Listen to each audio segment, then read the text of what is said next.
Buenas, hoy les voy a explicar este PDF, la parte quinta, así seguimos con el tema de contactores. Vamos a ver cómo hacíamos una selección de los contactores, ¿sí? Los requisitos o los criterios que tenemos que tener para hacer una selección de un contactor, ¿sí? Casi la más importante es por corriente o potencia nominal de la carga, o sea que yo selecciono un contactor en base a la corriente que va a pasar por él. En base a la corriente que va a pasar por él en el circuito de potencia, ¿sí? También va a depender de la tensión de la carga, o sea, si es una tensión alta o una tensión normal, ¿sí? Y los tipos de corriente o tensión de la bobina, también depende de la tensión de la bobina, ¿sí? Porque nosotros tenemos bobinas que pueden ser de 24 volt, 12 volt, de 110 volt, de 220, hasta de 380 vienen bobinas, ¿sí? Entonces, tenemos que elegir cada uno de estos para hacer una correcta selección del contactor. Las condiciones de servicio, que acá dice ligera, normal, dura y extrema, tienen que ver con dónde va a estar ubicado, dónde va a estar o qué carga va a alimentar, ¿sí? Si es un motor que se prende poco, si es un motor que se prende y apaga cada rato, si va a alimentar, como vamos a ver más adelante, algún tipo de carga especial. Entonces tiene que ver con esto lo que se llama condiciones de servicio, que más adelante vamos a ver correctamente bien. Los números de contactos, o sea, sería si queremos tener un contactor con 3 contactos principales, sería un contactor tripolar. Queremos un contactor con 4 contactos principales, un contactor tetrapolar, y además la cantidad de contactos auxiliares que va a requerir según el esquema de comando, ¿sí? Hasta ahora nosotros no vimos ningún contacto auxiliar, pero vamos a ver que son muy necesarios los contactos auxiliares para hacer los distintos mecanismos, automatismos en el esquema de comando, ¿sí? Y el poder de corte también es algo que se selecciona, o hay que tener cuidado y mirar, que significa la corriente de cortocircuito que podría llegar a pasar por él sin que éste se deteriore, ¿sí? En verdad tenemos que ver algo medio parecido a lo que veíamos cuando seleccionábamos un interruptor termomagnético. Recuerden que el contactor es un dispositivo de conexión-desconexión, ¿sí? No ni se entera que hay un cortocircuito, ¿sí? Si hay un cortocircuito aguas abajo, o sea, debajo del contactor, ni se va a enterar, ¿sí? Hasta que no corte algún dispositivo de protección para cortocircuitos, el contactor va a dejar pasar la corriente hasta que obviamente se funda por la cantidad de energía que por los contactos pasa. Todas las características de los contactores están en esta norma 60947, específicamente en la parte 4 para contactores, ¿sí? Vamos a seguir viendo la categoría de servicio, ¿sí? Las categorías de servicio, las más importantes, están acá. Generalmente se utilizan estas, dependiendo del ámbito que trabajemos o nos toque estar. Vamos a tener algunas con cargas del tipo de corriente continua. Entonces se dividen en corrientes alternas o corrientes continuas, el tipo de carga que va a alimentar el contactor, ¿sí? La AC1 es para cargas no inductivas o ligeramente inductivas, ¿sí? Son para cargas resistivas, cargas que no van a variar su corriente. ¿O qué sería esto? Yo elijo un contactor para una carga AC1 que va a consumir 7 amperes. Significa que desde que pongo en marcha el contactor y esa carga entra a consumir corriente, siempre va a estar consumiendo esos 7 amperes, no va a haber ningún pico ni nada. Algo muy distinto pasa con las cargas AC2 o AC3, que ya es para arranques de motores. Acá hay 2 tipos de motores, generalmente estas 2 vienen juntas.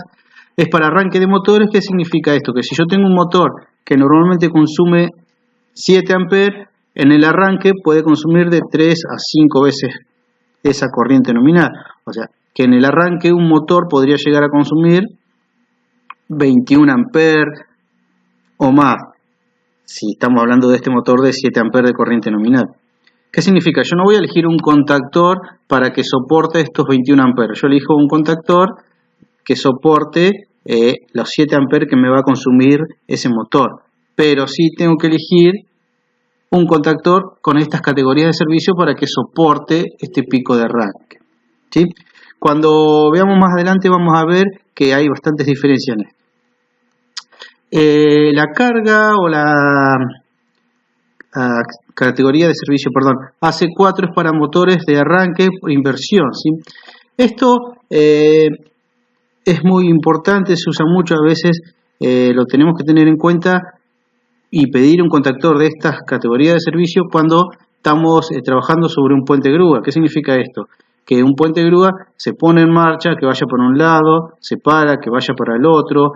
Cuando se prende y se apaga varias veces por hora, tendríamos que elegir un contactor de estas características, ¿sí? Que soporta más el arranque y parada de los motores, ¿sí? Entonces hay que tener en cuenta para puentes grúas o cuando hay muchas inversiones de motores, del sentido de giro de un motor, la categoría de servicio del contactor tendría que ser AC4. ¿Esto para qué es? Para que el contactor dure la vida que tendría que durar, si no se nos agote antes de tiempo. Este contactor, si bien es para un sistema especial, que es para cargas capacitivas, es importante porque, bueno, en algún momento nos puede llegar a tocar dimensionar, cambiar o hacer algún tipo de trabajo en algún banco de capacitores. Los contactores para bancos de capacitores tienen que ser bajo esta categoría de servicio, ¿sí? Que soportan cargas inductivas. Bueno, si tenemos alguna clase de servicio por corrientes continuas, vienen algo parecido en las clases de servicios DS1 para cargas no inductivas, o sea que significa cargas que van a mantenerse rectas o lineales con el tiempo, y para cargas inductivas que van a tener algún tipo de variación. Acá decimos que si bien en las primeras tres categorías de servicio no es que cambia el contactor, sino es que es el mismo contactor, solo que en la categoría, vamos a poner acá un ejemplo, en el contactor tamaño 0 de Montero MS1, si lo vamos a utilizar con una carga lineal, una carga resistiva, que no cambia, no tiene picos porque no arranca nada, la corriente máxima que soporta ese contactor son 20 amperes. Pero si ese mismo contactor lo vamos a usar con cargas inductivas o cargas de arranques de motores, fíjense cómo cambia la cantidad de corriente que va a soportar ese contactor para que dure. Solamente 9 amperes. Siempre hay que tener cuidado con esto a la hora de elegir un contactor, porque algún vendedor nos podría llegar a decir, sí, este contactor es hasta 40 amperes, pero sí, es hasta 40 amperes si la carga es AC1, o sea, una carga resistiva o lineal. En cambio, ese mismo contactor que nos quieren vender de 40 amperes, lo más seguro, si es una carga AC3, soportaría hasta 20 amperes o menos, ¿sí? Así que hay que tener cuidado a la hora de elegir o comprar un contactor que diga específicamente bien la categoría de servicio que nosotros queremos, ¿sí? Bueno, acá está los de las cargas AC4, que son cargas que se ponen en marcha y se para, se ponen en marcha y se para. Como habíamos dicho, podrían ser para motores, para cuando un contactor alimenta un motor en algún tipo de puente grúa. La categoría o la clase de servicio AC6B era para bancos de capacitores, como les dijimos, y generalmente ya cuando compramos para bancos de capacitores o para cargas capacitivas, viene con estas son las resistencias de preinserción. ¿Qué significa esta resistencia de preinserción? Yo cuando conecto un capacitor, el capacitor casi no tiene, al instante inicial, no tiene resistencia, vamos a suponer, ¿sí? En verdad no tiene impedancia. Esta impedancia o el capacitor se va a ir cargando con el tiempo, entonces va a hacer que tengamos un pico de corriente al inicio, vaya bajando ese pico de corriente hasta que se cargue el capacitor. Lo que pasa con estas resistencias de preinserción es que se conectan un instante antes que la línea principal. Entonces estas resistencias hacen que la impedancia de ese capacitor tenga un cierto valor y no tengamos un pico de corriente por los contactos principales de este contactor para capacitor, ¿sí? Es un tema muy específico, pero bueno, quería aclararle que para bancos de capacitores viene con estas resistencias de preinserción, ¿sí? Acá tenemos un contactor que adelante se le anexó una serie de contactos auxiliares, ¿sí? Pero hay que tener cuidado y pedir un contactor para capacitores con resistencias de preinserción. Vamos a ver ahora la conexión de contactores. La conexión de contactores tiene que ver cómo es el cableado de este contactor, ¿sí? El cableado del contactor tenía dos circuitos independientes, ¿sí? Lo que trato de hacer notar con esta imagen que el contactor se conecta por medio de dos circuitos independientes. Un circuito que va a ser el de comando y un circuito que va a ser el de potencia. Cada circuito tiene su tensión y su corriente de consumo. Supongamos, yo puedo tener un contactor que tenga una tensión en el circuito de potencia de 380 volt y que tenga una tensión de trabajo en el circuito de comando, o sea que alimente la bobina en 24 volt, en 110, en 220.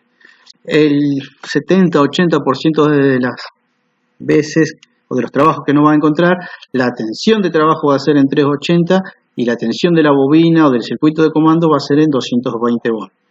Algunas veces, por protección, para que los pulsadores o todo lo que esté en este circuito de comando, se podría tener una tensión en el circuito de potencia de 380 y una tensión en el circuito de comando con la bobina de 24 volts para que sea de seguridad. Pero esto para indicar que son dos circuitos independientes. No tan independientes, van por separado. La actuación del circuito de comando hace que se modifique o se contacte el circuito de potencia y deje pasar la energía hacia la carga. Acá tenemos un pequeño circuito o diagrama de comando del ejemplo anterior, ¿sí? Acá tenemos un pulsador verde porque es un contacto normalmente abierto, 13-14, y la bobina de SE o de un contactor.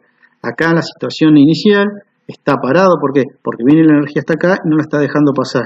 Cuando yo pulso, ahí sí recién me deja pasar energía y me conecta el contactor. Fíjense que no se tiene nada en cuenta para poner en marcha o energizar y desenergizar el contactor, no se tiene en cuenta nada del diagrama o el esquema de potencia.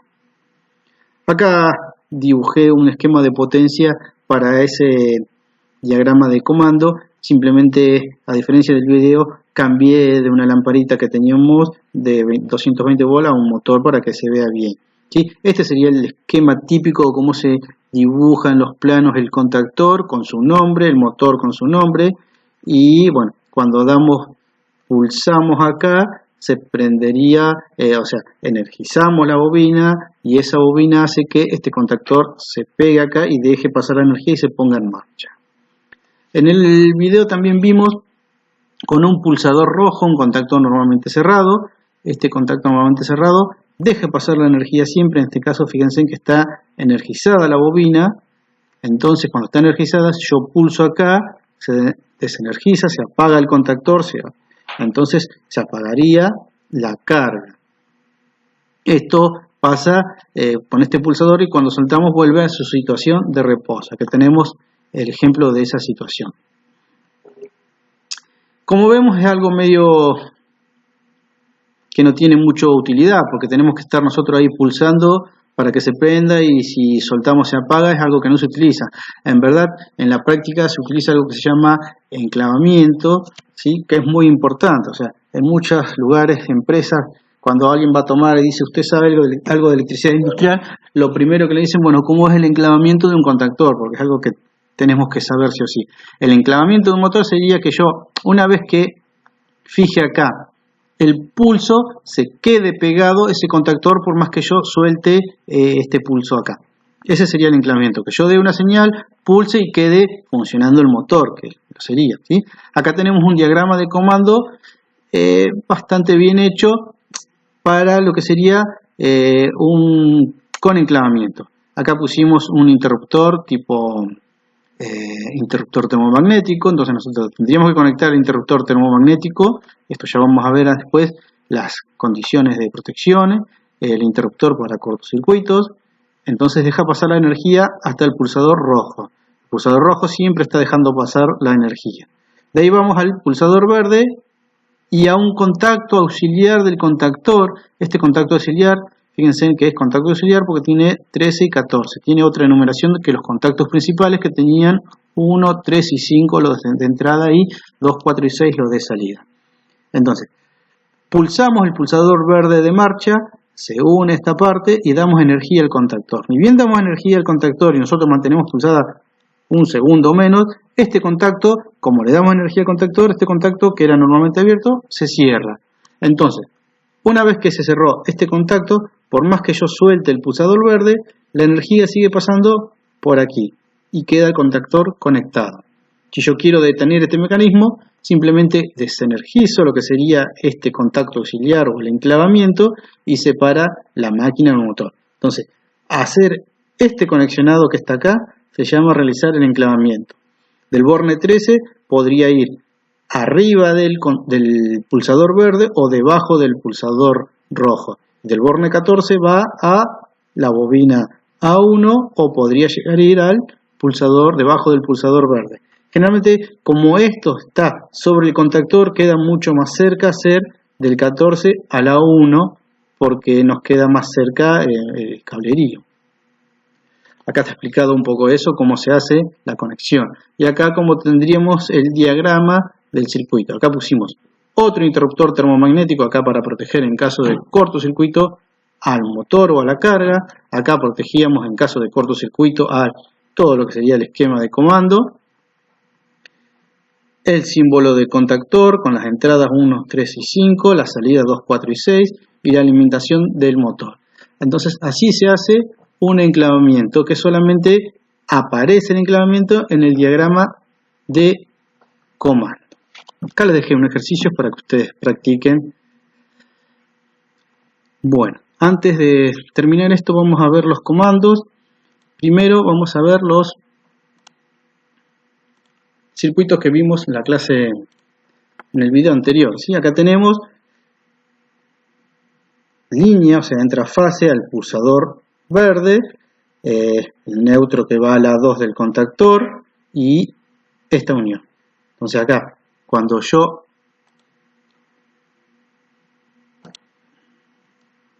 pulse el pulsador verde, el pulsador de marcha, se va a energizar la bobina y va a prender el motor. Pero fíjense que ni bien suelto, se apaga. ¿Por qué se apaga el motor? Porque no hay enclavamiento. Fíjense que ni bien pulso el pulsador verde, se conecta de este lado el contactor y da energía al motor. ¿Sí? Si yo suelto, se para. ¿Sí? ¿Por qué? Porque este pulsador no es retentivo. Esto es con un pulsador verde como vimos en el video. Ahora vamos a ver si tenemos el pulsador rojo. Fíjense que con el pulsador rojo arrancaba, ¿se acuerdan? Arrancaba la lucecita encendida. Entonces yo cada vez que pulso el pulsador rojo, se detiene el motor.